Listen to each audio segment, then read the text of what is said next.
Hello student, প্রত্যেককে welcome তোমাদের পছন্দের ইউটিউব চ্যানেল ঘোষ কম্পিউটার একাডেমিতে। আমি সুকান্ত ঘোষ, আমার বাড়ি উত্তর দিনাজপুর জেলার রায়গঞ্জ শহরে। আমি একজন প্রাইভেট টিউটার। তো শুরু করছি সেমিস্টার 3 এর প্রথম ক্লাস। তোমাদের কিন্তু অলরেডি সেমিস্টার 3 সম্বন্ধে দুটো ভিডিও দেওয়া হয়েছে। একটা দেওয়া হয়েছে সিলেবাস সম্বন্ধে, আরেকটা দেওয়া হয়েছে বই সম্বন্ধে। আমার কাছে 3টি বই ছিল। একটা হচ্ছে তোমরা জানো প্রান্তিকের বই, আরেকটা হচ্ছে পারুল প্রকাশনীর বই, ঠিক আছে, আরেকটা তোমার হচ্ছে কি রায় মার্টিনের বই। ওকে, তো আমি তোমাদেরকে বই নিয়ে যা বলেছিলাম, এখনও অবধি কোনো নির্দিষ্ট বইয়ের নাম তোমাদের আমি বলিনি যে কোন বইটা তোমরা কিনবে, বা আমি আমার যারা পড়ছে আমার কাছে তাদেরকেও বলিনি যে কোন বইটা পার্টিকুলার কিনবে। তো যেটুকু আমি করাচ্ছি, নিজের মতো করে নোটস বানাচ্ছি বিভিন্ন বই থেকে দেখে, কারণ নোটস তো করতেই হবে, কারণ নাহলে যে কোনো একটা বই ফলো করতে হবে। যেটুকু বলবো তোমাদেরকে, তোমরা পাশাপাশি বন্ধুরা সেম বই না কিনে কিছু ডিফারেন্ট বই কিনে নাও, তাহলে কি সুবিধা হবে, আমার চ্যানেল থেকে বা অন্য যে কোনো চ্যানেল থেকে তোমরা ক্লাসগুলো ভালো মতো বুঝে নেবে, এবং এমসিকিউ মেন তোমাদের সলভ করতে হবে। এমসিকিউ সলভের জন্য তোমরা বিভিন্ন বই দেখবে। আমিও তোমাদের ভিডিওতে বিভিন্ন বই থেকে এমসিকিউ সলভ করিয়ে দেবো অ্যান্সার সহ। তাহলে মোটামুটি তোমরা বুঝতে পারলে কী বলতে যাচ্ছি। কোনো পার্টিকুলার বইয়ের কথা বলছি না। তোমরা যদি আমার চ্যানেল ফলো করো, এখানে আমি তোমাদের সিলেবাস ভিত্তিক, এই তোমাদের সিলেবাস কম্পিউটার সায়েন্স এবং এই তোমাদের কম্পিউটার অ্যাপ্লিকেশনের সিলেবাস। তোমরা জানো সেমিস্টার 3তে কম্পিউটার সায়েন্স এবং অ্যাপ্লিকেশন সেম সিলেবাস, আবার বলছি সেম সিলেবাস। আজকের ক্লাসটা আমরা করবো হচ্ছে ইউনিট 2 থেকে। আমার মনে হয়েছে ইউনিট 2 করালে তোমাদের বুঝতে সুবিধা হবে এবং সেমিস্টার 3 সম্বন্ধে ভয় দূর হবে, এটা আমার বিশ্বাস। তোমাদের তোমাদের নিজেদের কনসেপ্ট অন্যরকম হতে পারে। তো আমি সেমিস্টার ইউনিট 2 থেকে শুরু করব। আশা করি তোমাদের প্রত্যেকে সহযোগিতা পাবো, এবং যারা নতুন অবশ্যই একটা লাইক করবে এবং সাবস্ক্রাইব করে পাশে থাকবে, যাতে নতুন নতুন ভিডিও সবার আগে পাও। আজকে প্রথম ক্লাস, তাই একটু ডিটেলসে বললাম কীভাবে শুরু করব। তাই এই হলো ব্যাপার। তো আমরা শুরু করছি ইউনিট 2 এর প্রথম চ্যাপ্টার কি, an introduction to electronics commerce, মানে ই কমার্সে ফার্স্ট চ্যাপ্টার। আশা করি ক্লিয়ার। আজ থেকে তোমাদের ক্লাস চলবে, সপ্তাহে 2 বা 3টে করে ভিডিও আসবে। কেন স্যার 2-3টে ভিডিও আসবে তা বলতে পারো, স্যার ডেলি ক্লাস দিন। দেখো, আমি অফলাইন স্টুডেন্ট পড়াই 2 দিন করে, সেই হিসাবে তাদের যেটুকু করাবো সেটুকুই আমি তোমাদের দিব। নতুন সিলেবাস আমাকেও বুঝতে হবে, খালি ভিডিও বানিয়ে দিলেও হবে না, যাতে ভিডিওর মধ্যে কিছু সারমর্ম থাকে, ঠিক আছে। তো আমি এইভাবে দেবো, আমারটা আমি বলে দিলাম। তো তোমরা বিগত সেমিস্টারগুলোর মতোই এই সেমিস্টারও কিন্তু অবশ্যই পরীক্ষার আগে সমস্ত সিলেবাস কমপ্লিট পাবে, এবং যেটুকু পাবে আশা করি ভালো দেওয়ারই চেষ্টা করব।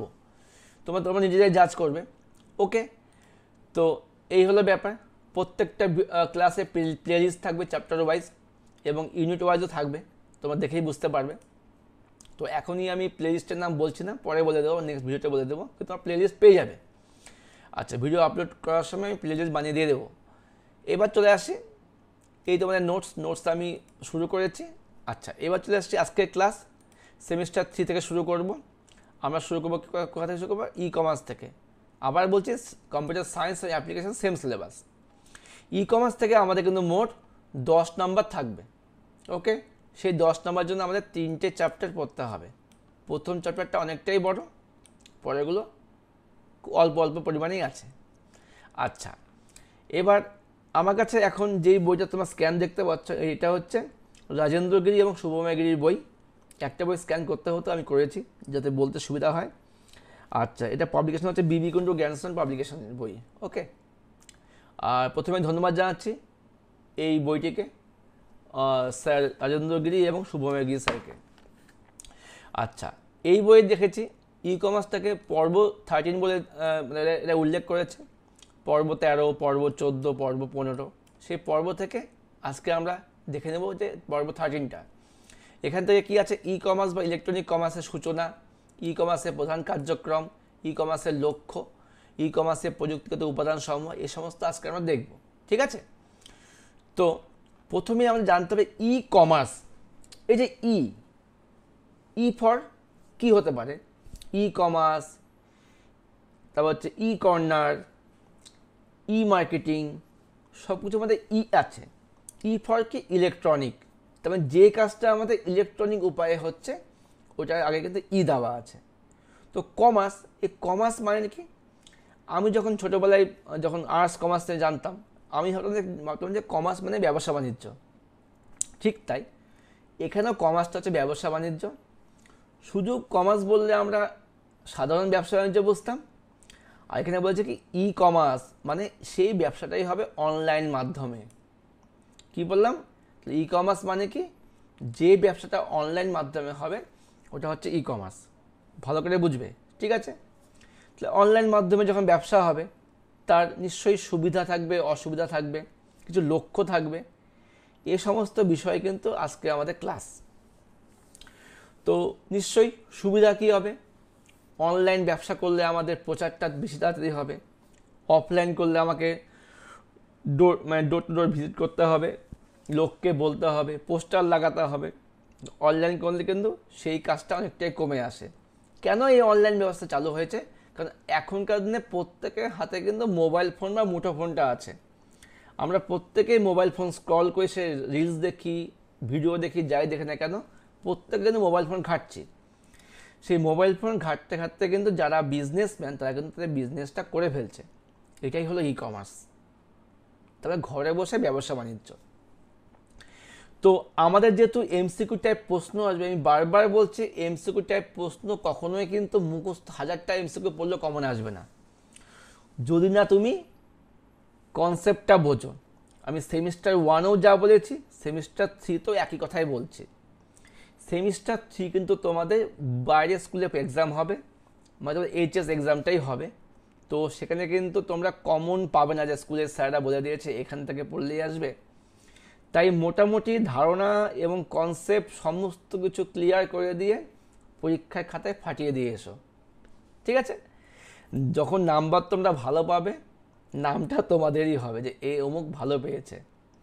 আর আমরা যারা পড়াচ্ছি তারা এইটুকু জেনে খুশি হব যে হ্যাঁ আমাদের ছাত্রগুলো ভালো মার্কস পেয়েছে, ঠিক আছে? আচ্ছা, এই হলো ই কমার্স। এবার আমাদের সিলেবাস ভিত্তিক কী আছে, ই কমার্স কী হলো, ইন্ট্রোডাকশন ডেফিনেশন আমি বলে দিচ্ছি, main objective activities on e commerce, কী কী লক্ষ্য আছে, গোল আছে, আসছে। তো এইটুকু হলো ই কমার্সের ব্যাপার ছিল। আচ্ছা, এবার বই থেকে দেখে নিন। তারপরে কি আছে, ই কমার্সের কার্যক্রম। আচ্ছা, প্রথমে ই কমার্সের সংজ্ঞাটা কী হবে, তোমার নোটসটা ফলো করো। অবশ্যই তোমার খাতার মধ্যে নোটসটা করতে পারো। দেখো, আমি কিন্তু কোনো পেড ক্লাস করছি না, একদম ফ্রি ক্লাস করছি, যাতে সমস্ত মানে ক্ষেত্রে স্টুডেন্টরা কিন্তু খুব সহজে কম্পিউটার সাবজেক্টটাকে মানে মজাভাবে মানে মজার ছলে পড়তে পারো। অনেকেই আর্থিক অবস্থা খারাপ, অনেকেরই খারাপ, তো তোমরা যাতে সাধারণ একটু ইন্টারনেট কানেকশান নিয়ে এই ভিডিওগুলো দেখে ভালো মার্কস পেতে পারো, সেটাই উদ্দেশ্য। আর বিগত বছরেও দেখেছি আমাদের এই ক্লাসগুলো করে অনেক অনেক ছাত্রছাত্রী অনেক অনেক উপকার পেয়েছে এবং খুব ভালো মার্কস পেয়েছে। আমিও চাই যাতে তোমরাও পাও। তোমরা তাই বলে এই নয় যে তোমরা কোনো অফলাইন টিউশন নেবে না, অবশ্যই নেবে, যদি সামর্থ্য থাকে অবশ্যই নেবে, অফলাইন নেবে, অনলাইন নেবে। ভালো মার্কস পেতে গেলে সব কিছুর দরকার আছে, ঠিক আছে? আচ্ছা, প্রথম প্রশ্ন, ই কমার্স কি? দেখো কী বলেছি, ইহা হলো একটি ডিজিটাল প্ল্যাটফর্ম যেখানে আমরা অনলাইনে পণ্য এবং পরিষেবা কিনতে ও বিক্রি করতে পারি। ভালো করে বোঝো, অনলাইনে আমরা পণ্য কিনছি, পরিষেবা কিনছি, আবার পণ্য বিক্রিও করছি, পরিষেবাও বিক্রি করছি। শুধু কেনা বেচাই নয়, ডেটা এবং ইনফরমেশন আদান প্রদান বা লেনদেন করা হয়। তাহলে তোমরা তো প্রোডাক্ট কিনতে পারছো, তাহলে এবার পরিষেবা কিনতে পাওয়া মানে কি, আমরা মনে করো যখন আমরা কোনো ইন্টারনেটের বিলগুলো জমা দিই, আমি কি ইন্টারনেট কিনে আনছি, আমি ওদের সার্ভিসটা কিনছি। আমার যেমন জিও ওয়াইফাই লাগানো আছে, আমি জিওতে মান্থলি পে করে আমি জিও সার্ভিসটা নিচ্ছি, তার আমি কিন্তু পরিষেবা কিনতে পারছি। আর যে বেচছে সে কিন্তু পরিষেবা বিক্রি করছে, তার মানে কি এই অনলাইনে প্রোডাক্ট কেনাবেচা হচ্ছে এবং সার্ভিসও কেনাবেচা হচ্ছে, ঠিক আছে? আচ্ছা, সার্ভিস বলতে তোমার ইন্টারনেট সার্ভিস বুঝতে পারলে, বিভিন্ন হচ্ছে হোটেল সার্ভিস বুঝতে পারছো, সবই সার্ভিস। এবার কেনাবেচা ছাড়াও ডেটা আর ইনফরমেশনকে শেয়ার করা হচ্ছে। আমরা যখন কিছু কেনাবেচা করছি, আমাদের আইডিয়া শেয়ার করছি, আমাদের বেসিক ইনফরমেশনগুলো শেয়ার করছি, ঠিক আছে, আমরা কিন্তু ইনফরমেশন শেয়ার করছি। এইভাবে কিন্তু এটাই হচ্ছে ই কমার্স। বুঝতে পারলে? এখান থেকে এমসিকিউ প্রশ্নই আসবে। একটা এমসিকিউ আসতে পারে, যখন কোনো অনলাইনে কেনাবেচা হয় এই সেশনটাকে কি বলা হয়? ই বিজনেস, ই পারচেস, ই কমার্স ইত্যাদি। তো ই কমার্সই হবে। এবার পরের প্রশ্ন, ই কমার্সের প্রধান কার্যক্রমগুলি কি কি? কি কি কার্যক্রম ই কমার্সের মধ্যে আছে, মানে পর্যায়ক্রমে কি কি কার্যক্রম আছে? মনে করো আমার একটা প্রোডাক্ট দরকার, আমি একটা বই কিনবো অনলাইন থেকে। সেই বই চয়েস থেকে শুরু করে বাড়িতে আসা অবধি কী কী সার্ভিস আমরা ই কমার্সের মাধ্যমে আশা করতে পারি? কি কি করতে পারি? এক নম্বর কি পণ্যের বিজ্ঞাপন দেওয়া। দু নম্বর কি আছে? পণ্যের তালিকা প্রদর্শন ও ব্যবস্থাপনা। দেখো, পণ্যের বিজ্ঞাপন দেওয়া মানে কি?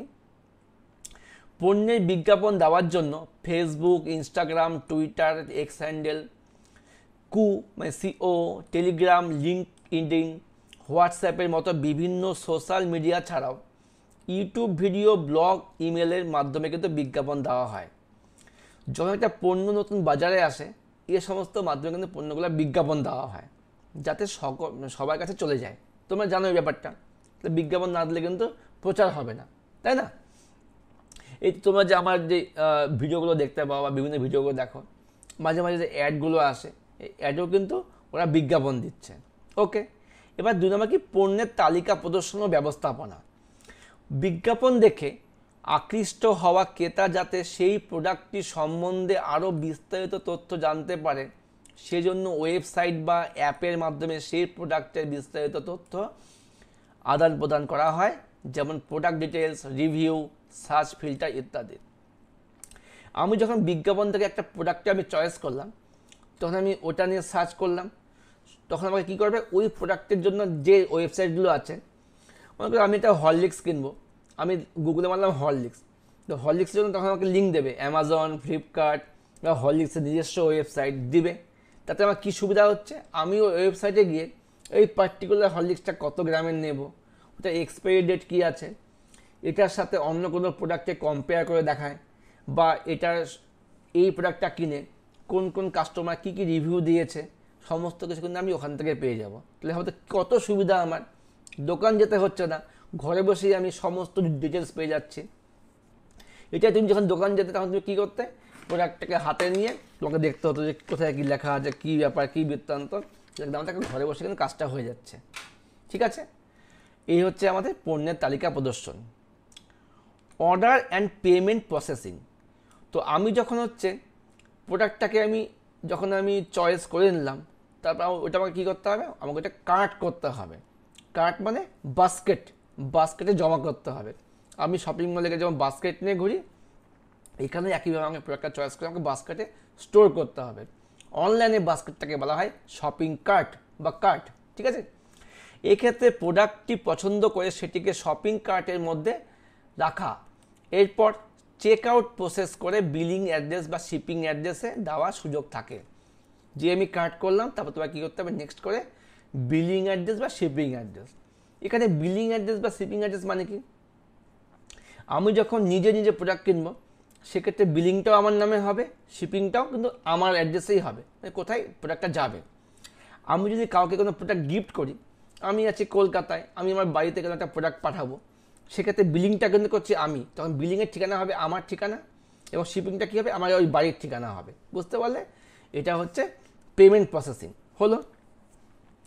এবার সিকিউরিটি অ্যান্ড প্রাইভেসি।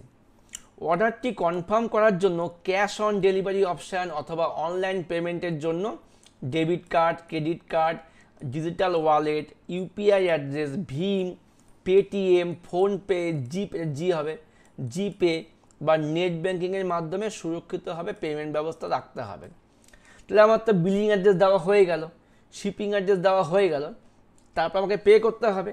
এবার তোমাদের মধ্যে অনেকে ক্যাশ অন ডেলিভারি করো বা অনেকে অনলাইন পে করে দাও।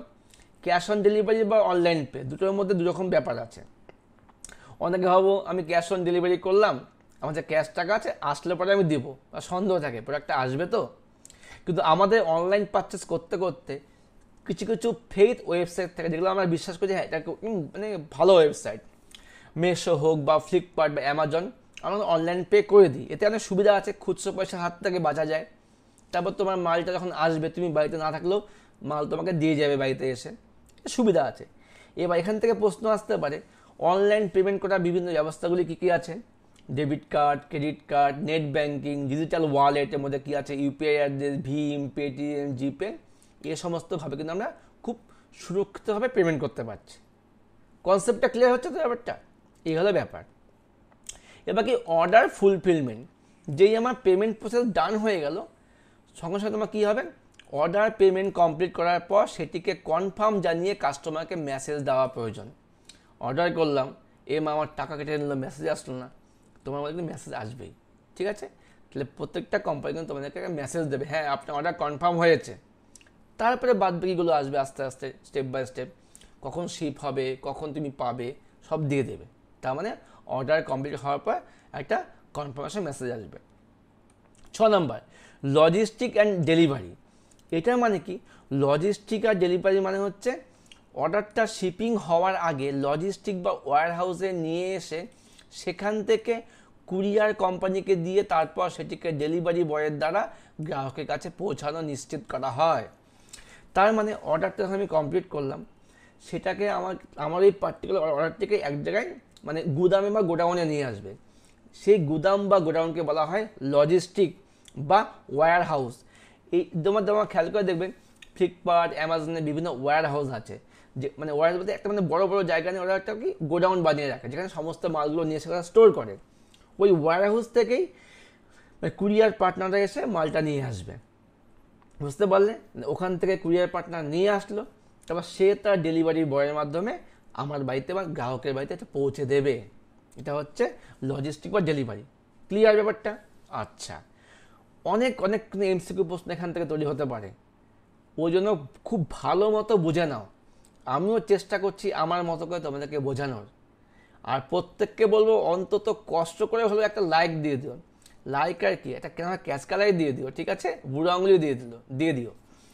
আর এ সমস্ত দিলে পরে কিছুই না, তোমাদের একটু কষ্ট করে তোমাকে চিপে দেবে আর আমরা দেখে আনন্দ পাবো। না, ভিডিওগুলো বানানো সার্থক হচ্ছে বা তোমরা পাশে আছো। এ মনে হয় ভিডিও হয়তো 1000 ভিউ ক্রস করলো, কিন্তু লাইক করলে কটা, 100টা, কিছুই না। আর তোমরা খালি মেসেজ করবে স্যার ভিডিও দিন ভিডিও দিন। ভিডিও পেতে গেলে কিছু তো তোমাদের করা উচিত, তাই না?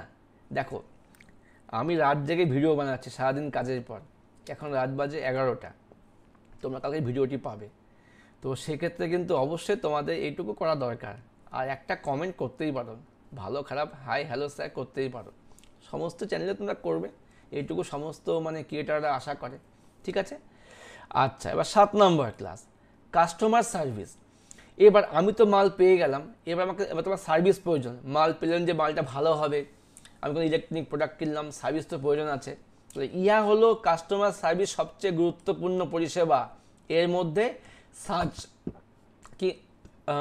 সার্চ রিপ্লাই, একটু মানে ভুল বলা হলো, একটু থামো, কি রিপ্লাই, একটু মানে ভুল লেখা থামো, একটু দাঁড়াও। এর মধ্যে কী আছে, আচ্ছা আচ্ছা, সার্চ রিপ্লাই, তারপরে হচ্ছে কি এটা হবে handling complaints, providing real time updates, product return, quick refund process, technical support, after sale ইত্যাদি থাকে। মানে আমি প্রোডাক্টটা কিনলাম, তারপরে কি আমি যাতে খুব তাড়াতাড়ি রিপ্লাই দিতে পারি কেমন হয়েছে। হ্যান্ডলিং কমপ্লেন, যাতে আমার প্রোডাক্টটা নেওয়ার পর মানে গ্রাহক যদি কোনো কমপ্লেন করে সেটাকে আমাকে রিপ্লাই দিয়ে দেখতে হবে, কোম্পানি দেখবে। প্রোভাইডিং রিয়েল টাইম আপডেট, এবার আমি যখন প্রোডাক্টটা বুক করলাম, প্রোডাক্টটা কোথায় আছে, কবে পাবো, একটা সবসময় আপডেট দেবে আমাদেরকে। প্রোডাক্ট রিটার্ন, যাতে আমি খুব সহজে প্রোডাক্টটাকে আমি রিটার্ন করতে পারি, এবার রিটার্ন করার পরে যাতে খুব তাড়াতাড়ি আমি টাকাটা ফেরত পেতে পারি। এই সমস্ত কিছু কিন্তু আমাদের কিন্তু মানে ই কমার্সের মাধ্যমে আমরা সার্ভিসটা পেয়ে থাকি। যেমন দেখবে মেশো এখন খুব গুরুত্বপূর্ণ, মেশো থেকে প্রচুর মাল আসে, ওরা আবার ব্যাগ তাড়াতাড়িও নিয়ে যায়, আবার রিফান্ডও খুব ফাস্ট করে দেয়। তাহলে কি আমরা কিন্তু ওই সমস্ত কোম্পানির ওপর কিন্তু আমরা খুব বিশ্বাসযোগ্য কোম্পানি এগুলো।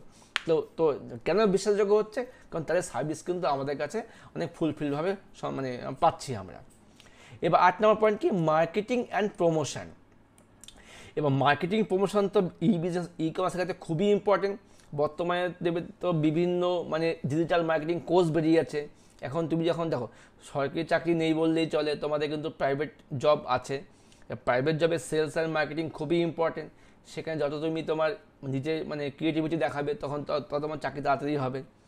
ই কমার্সের মাধ্যমে বিজনেস ডেভেলপমেন্টের জন্য একটি খুবই গুরুত্বপূর্ণ, যেখানে SEO, search engine optimization, social media marketing, email campaigning এবং পেড অ্যাডভার্টাইজিংয়ের মাধ্যমে কিন্তু আমরা মার্কেটিং করতে পারি। এসইও বলতে সার্চ ইঞ্জিন অপটিমাইজেশন, আমরা কী কী জিনিস সার্চ করছি কোম্পানি বুঝে যাচ্ছে। সোশ্যাল মিডিয়ার মাধ্যমে মার্কেটিং করা হচ্ছে। তারপর হচ্ছে কি ইমেল ক্যাম্পেইনিংয়ের মাধ্যমে ইমেল দিয়ে বিভিন্ন প্রোডাক্টের অ্যাড দেওয়া হচ্ছে। পেড অ্যাডভার্টাইজিং, আমরা কিন্তু অনেক সময় ফেসবুকে টাকা দিয়েও অ্যাড করে থাকি, কিন্তু টাকা দিলে পরে কী হবে? আমার পোস্টারটা অনেক বেশি বুস্ট হবে তাড়াতাড়ি। এই সমস্তভাবে কিন্তু মার্কেটিং প্রমোশন করা হয়। ডেটা অ্যানালাইসিস, এক্ষেত্রে কাস্টমারের কাছ থেকে পাওয়া ডেটাগুলি বিশ্লেষণ করে তাদের পছন্দ, কেনার ক্ষমতা এবং ট্রেন্ড বুঝতে পারে, সেই হিসাবে মার্কেটিংয়ের কৌশল অফার দেওয়া হয়। মানে কি, কাস্টমার যখন কোনো প্রোডাক্ট সার্চ করে, সে কত দামের মধ্যে প্রোডাক্ট সার্চ করতে যাচ্ছে, তার কোন প্রোডাক্টটার দরকার, সে কোন প্রোডাক্টটার বেশি সেল হয়েছে, এটার উপর কিন্তু বিচার করে কিন্তু কোম্পানিরা নিজেরা ঠিক করে যে আমরা কোন মালটা বেশি করে তৈরি করব, কত দাম রাখলে কাস্টমারদের সুবিধা, এটা কিন্তু ওরা ট্রেন্ডটা বুঝে নেয়। আর 10 নম্বর পয়েন্টটা কী আছে, লাস্ট পয়েন্ট আজকের ক্লাসে, কি? Review and customer feedback. তো এটা খুব ইম্পর্টেন্ট একটা part, review and customer feedback. সমস্ত কোম্পানি চায়, আমি যেমন দেখি যে বেশিরভাগ প্রোডাক্ট নেওয়ার পর কিন্তু ফ্লিপকার্ট বা অ্যামাজন থেকে মেল আসে যে আপনি একটা অন্তত রিভিউ দিন। আমার রিভিউ কিন্তু ওদের কাছে খুব গুরুত্বপূর্ণ। আমি যদি রিভিউ খারাপ দিই বা ভালো দিই বা স্টার মার্ক দিই, গুড, এভারেজ, বেস্ট, তারপর ডিপেন্ড করে কিন্তু ওরা ওদের প্রোডাক্টটাকে আরও বেশি উন্নত করে। এক্ষেত্রে গ্রাহকদের ক্ষমতা মতামত অনুযায়ী রিভিউ বা বিশ্লেষণ করে রিপ্লাই দেওয়া দরকার, যার উপর ভিত্তি করে ভবিষ্যতে ভালো সার্ভিস দেওয়া যায়। তো এইটুকু ছিল আজকের ক্লাস। তো আজকের ক্লাসে আমরা কী দেখলাম, ই কমার্স কী এবং ই কমার্সের কী দেখলাম, প্রধান কার্যক্রমগুলো কী করে ই কমার্স বিজনেসটা ছড়াচ্ছে বা কী করে ই কমার্স বিজনেসে এখন এত বেশি পপুলার। তো আশা করি তোমরা ক্লাসটুকু মন দিয়ে বুঝতে পারলে। আরেকবার আমি রিভিশন করছি, যখন কোনো পণ্য অনলাইনে কেনাবেচা বা পরিষেবা কেনাবেচা হয়, এই ব্যবস্থাকে বলা হয় ই কমার্স। এর প্রধান কার্যক্রমগুলো কী কী? পণ্যের বিজ্ঞাপন দেওয়া, পণ্যের তালিকা প্রদর্শন করা, অর্ডার এবং payment processing, security and privacy, order fulfilment, logistic and delivery, customer service, marketing and promotion, data analysis, review and customer feedback. তো এইটুকু ছিল আজকের ক্লাস। এরপর থেকে ক্লাসগুলো আসবে, তোমরা চ্যানেলের সঙ্গে থেকো। আজকে রামনবমী, প্রত্যেকের রামনবমীর শুভেচ্ছা এবং সবাইকে ভালোবাসা। বেস্ট অফ লাক, ভালো থেকো, মন দিয়ে পড়াশোনা করো। পাশে আছে ঘোষ কম্পিউটার একাডেমি। বাই।